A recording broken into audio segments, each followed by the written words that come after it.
வணக்கம். நான் ஸ்ரீரங்கம் ரவி உங்களோட பேசிகிட்ருக்கேன்.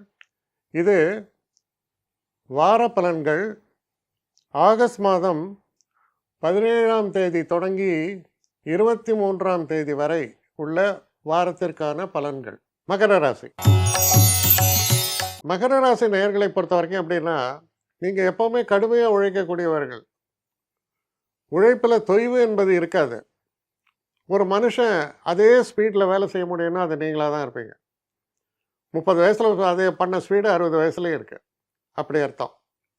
அதே வேகம், அதே உற்சாகம், இதெல்லாம் உங்களுக்கு ஒரு இயல்பாக அமைந்த ஒரு தன்மை. இந்த ஒரு காலகட்டத்தில் ஆனால் ஒரு விஷயம் என்னென்னா, கொஞ்சம் கூடுதல் கவனத்தோடு இருக்க வேண்டும். அது எப்படின்னா கோஆர்டினேஷன் சொல்லுவாங்க. கோஆர்டினேஷன்னா, அதாவது ஒரு கதை சொல்லுவான். ஒருத்தன் முந்தின நாள் குழியாக வெட்டிட்டு போயிருக்கான். சின்ன குட்டி குட்டியாக குழி. எதுக்காக வெட்டுறேன்? செடி வைக்கிறதுக்கு வெட்டுறேன். குட். ஒரு 3 days ஆச்சு. வேகமாக அந்த குழியெல்லாம் மூடிட்டே போகிறான். என்ன மூட்டு போகிறேன்? நீ தாண்டா வெட்டல, மூடுறைய. இல்லைங்க, எனக்கு கொடுத்த ஷெட்யூல் என்னென்னா, இன்றைக்கி குழி நான் நோண்டணும், 3 நாள் கழிச்சு அதை மூடணும். அதுதான் எனக்கு கிடைச்ச ஷெட்யூல். ஒன்றுமே நடக்கலையடா, செடின்னுடா. பின்னால் அந்த செடியை தூக்கிட்டால் வந்துட்டுருக்கான். அண்ணே ஒரு நாள் லேட் ஆகிடுச்சுன்னுன்றான். அது எனக்கு தெரியாது. என்னுடைய டயத்துப்படி எனக்கு என்ன ஆர்டர் கொடுத்தாங்களோ அதை நான் பண்ணியாச்சு. இப்போ செடியை எங்கே வேணால் நீ நட்டுக்கோ, அதுவும் சௌரியம் அப்படின்னு போனால் என்ன நடக்கிறது? நம்ம செஞ்ச வேலை விரையும். அப்போது அந்த கோஆர்டினேஷன் சொன்ன பார்த்தீங்களா, அதான். அப்போ அந்த கோஆர்டினேஷன்னால் என்ன ஆகும்? நீங்கள் செய்யக்கூடிய வேலைகள் விழலைக்கு இறைத்த நீர்மா, வேஸ்ட்லேண்ட் அப்படிமா. தமிழில் சொன்னால் அது நல்ல வார்த்தை, புறம்போக்கு அப்படின்னு. அது போல் வார்த்தை அது.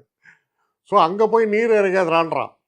அங்கே போயிட்டு நீர் வெளிச்சோன்னா ஒன்றுமே விளைய போகிறது கிடையாது.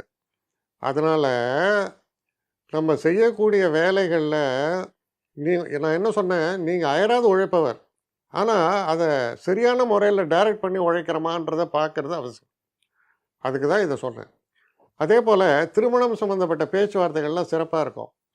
திருமணத்திற்காக நீங்கள் பார்த்து கொண்டு இருந்தால் அந்த பேச்சுக்கள் சிறப்பாக இருந்தாலும் அந்த திருமணம் என்பது உடனடியாக நிச்சயமாகாது. மேபி அதுக்கு இன்னொரு 5-6 மாதம் ஆகலாம். ஆனாலும் அந்த பேச்சுவார்த்தைகள் சிறந்த முறையில் நடக்கும்.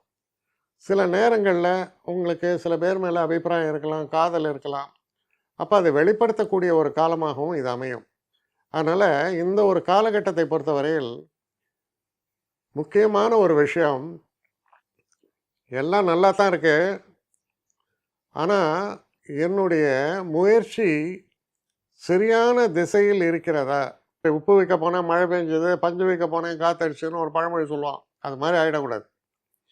நீங்கள் என்னமோ உழைச்சிட்டு இருக்கீங்க, ஆனால் அந்த உழைப்புக்கேற்ற அந்த பலன் வரக்கூடிய அந்த விஷயத்தை நீங்கள் தான் டிசைட் பண்ணணும். அந்த எஃபிஷியண்ட்டாக டிசைட் பண்ணிங்கன்னா உங்களுக்கு நல்ல காலம் தான். என்னை காண்டாக்ட் பண்ணணும்னு நிறைய பேர் நினைக்கிறீங்க. தயவு செஞ்சு என்னை காண்டாக்ட் பண்ணுறதுக்கு ஒரு மெயில் அனுப்புங்க. srirangamravi1@gmail.com. இது ஸ்க்ரீனில் பார்க்கலாம், இது அப்பியர் ஆகும். இந்த மெயிலுக்கு எனக்கு அனுப்புங்க. எனக்கு நிறைய பேர் அனுப்புகிறீங்க.